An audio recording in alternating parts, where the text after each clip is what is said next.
गुजरात के सौराष्ट्र रीजन में समुंदर के किनारे बसा एक ऐसा शहर है जिसे देवभूमि द्वारका के नाम से जाना जाता है, जिसे जामनगर जिला का विभाजन करके गुजरात का एक नया जिला बनाया गया था और भगवान श्री कृष्ण की कर्म भूमि होने के कारण उसका नाम देवभूमि द्वारका दिया गया था, जो आज गुजरात के 33 जिलों में से एक है। द्वारका हिंदू धर्म के सबसे पुराने तीर्थ स्थलों में से एक है। यहाँ भगवान श्री कृष्ण का जगतनीय मंदिर मुख्य दर्शन का केंद्र है, जो विश्व में फैला हुआ सनातन धर्म का आस्था का एवं भक्ति का प्रतीक माना जाता है।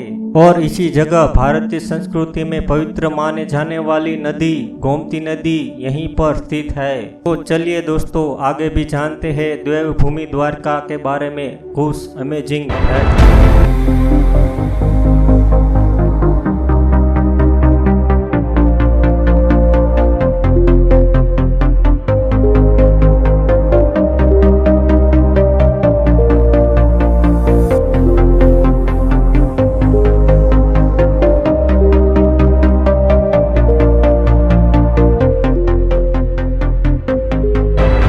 धर्म के कथा के अनुसार जब जरासंध बार बार मथुरा पर हमला किए जा रहा था, तब भगवान श्री कृष्ण ने अपने लोगों की सुरक्षा के लिए अपने 18 साथी और तमाम यादव कुल के साथ द्वारका आ गए थे।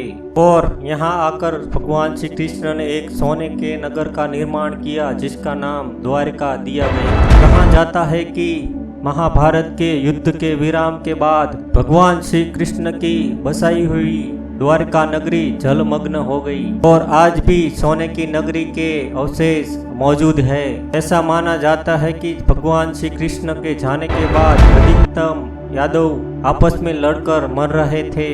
फिर वो समय आया कि द्वारका नगरी समंदर में जलमग्न हो गई और उसी के साथ यदुवंशी यानी कि यादव कुल भी नष्ट हो गया।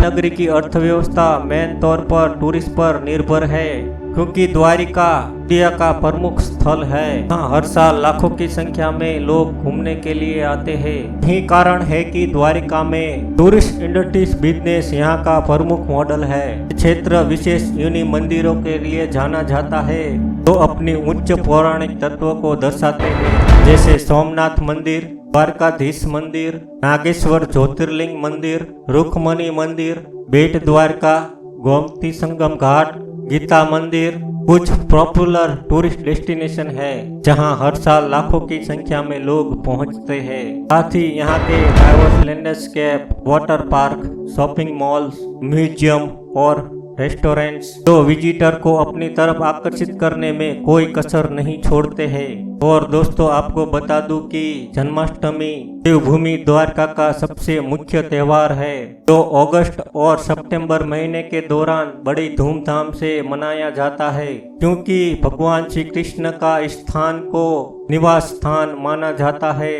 और जन्माष्टमी भगवान श्री कृष्ण के जन्मदिन के रूप में मनाया जाता है। दौरान भजन और कीर्तन जैसे कई प्रोग्राम ऑर्गेनाइज किए जाते हैं। यहाँ पर मध्य रात्रि में रास गरबा के रूप में भगवान श्री कृष्ण के बचपन को फिर से दोहराया जाता है और उसी दिन यहाँ पर दही हांडी उत्सव भी मनाया जाता है। द्वारिका को एग्रीकल्चरल आइटम में भी काफी कुछ जाना जाता है, क्योंकि इसके क्षेत्र को काफी कुछ लंबे चौड़े एरिया में यूज किया जाता है खेती के लिए।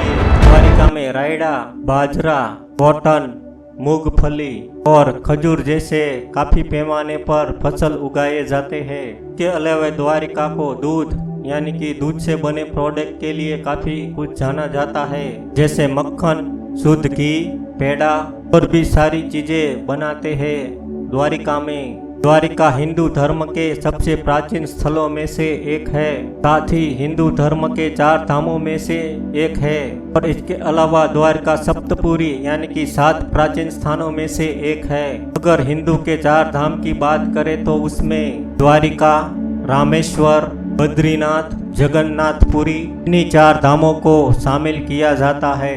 और वहीं सप्तपुरी में अयोध्या, मथुरा, द्वारिका, वाराणसी, हरिद्वार, उज्जैन और कांचीपुरम जैसे शहरों को शामिल किया जाता है। इन सभी स्थलों को हिंदू धर्म में मोक्ष प्राप्ति का स्थल कहा जाता है। सभी स्थलों की धार्मिक मान्यताओं को देखते हुए सड़क मार्ग, हवाई मार्ग और रेल मार्ग से जोड़ने की पूरी कोशिश की गई है। द्वारिका को इंडस्ट्रीज एरिया में काफी कुछ माना जाता है, क्योंकि जस्ट लाइक मोरबी सिटी के जैसे द्वारिका में परमानेंट इंडस्ट्रियल जोन नहीं है, लेकिन हाँ, यहाँ पर एसआर की refinery factory and power plants, Tata group की सीमेंट एंड केमिकल प्लांट जैसी बिग इंडस्ट्री मौजूद है। इसके अलावा द्वारिका में कलर बिजनेस, एग्रीकल्चर बिजनेस और खेतीबाड़ी से जुड़े कई प्लांट मौजूद है। साथ ही द्वारिका के पशुपालन बिजनेस सेकेंडरी बिजनेस है। और द्वारिका के मीठापुर में कछुओं की बड़े पैमाने पर प्रजनन किए जाते हैं, जिसके कारण इस क्षेत्र में मरीन नेशनल पार्क जामनगर के द्वारा आम लोगों पर आने जाने पर रोक लगा दी गई है।